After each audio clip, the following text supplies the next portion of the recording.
আসসালামু আলাইকুম।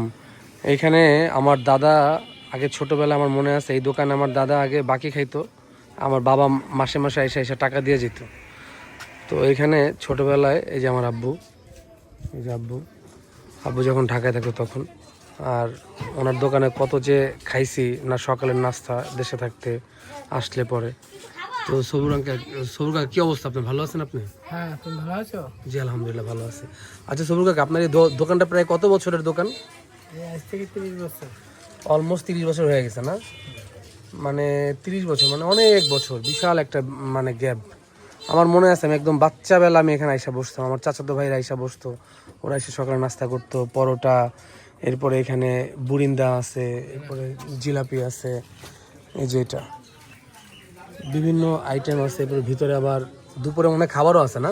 দুপুরে কি খাবার, এই খাবার কি নতুন করছেন নাকি? না, করেছি সময়তে। মানে সময়তে সময়তে দুপুরের খাবারও করেন না?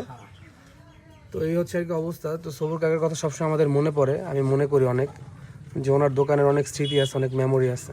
এটা আমাদের গ্রামেই, শহীদ মার্কেট, বাগেরহাটে। তো সবুর কাকা তাহলে ভালো থাকেন। আলহামদুলিল্লাহ। আসসালামু আলাইকুম। ওয়ালাইকুম আসসালাম।